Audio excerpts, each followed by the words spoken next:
Curious George makes maple syrup.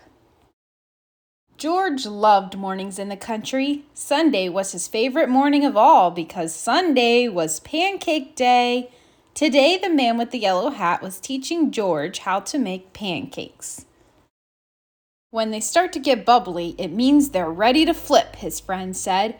George flipped each pancake as it was ready. 1, 2, 3. George started pouring a lot of syrup on his pancakes. Go easy on that maple syrup, George. It doesn't grow on trees, the man said.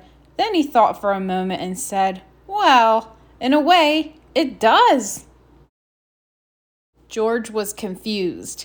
He imagined picking bottles of syrup off the trees like apples. The man explained that the syrup doesn't actually grow on the trees. It comes from inside the trees. All you have to do is tap them. George had poured all of the syrup on his pancakes.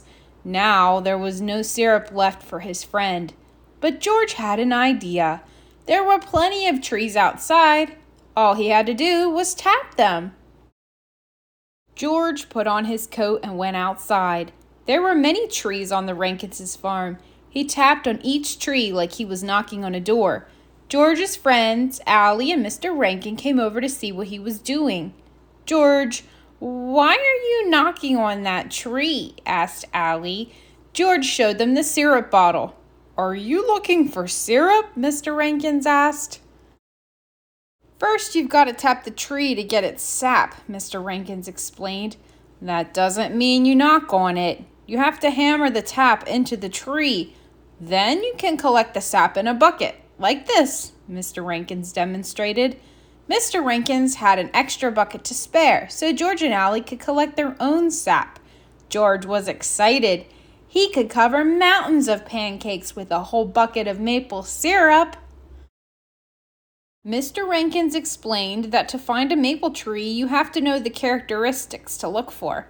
Maple trees have gray bark with deep ridges, and they grow their own special leaves. The leaves have 5 points, just like on the bottle of syrup. After Mr. Rankin showed them how to tap a maple tree, George and Allie were ready to tap one of their own. But finding the right tree wasn't easy. After spotting one that had gray bark with deep ridges and 5-pointed leaves, they knew they had found the right kind of tree. The sap dripped and dripped. George and Allie waited. And they waited. They must have tapped the slowest tree on the farm. Finally, George's bucket was full. Now, they just needed to make some more pancakes. Back at the house, Allie and George surprised their friend with a pancake breakfast and their new syrup. But when the man poured the syrup on his pancakes, it didn't taste like maple syrup at all. What had gone wrong? They went back to Mr. Rankins for answers. He explained that sap becomes syrup only after it's boiled down. Luckily, he could help them boil the sap into syrup at the sugar shack.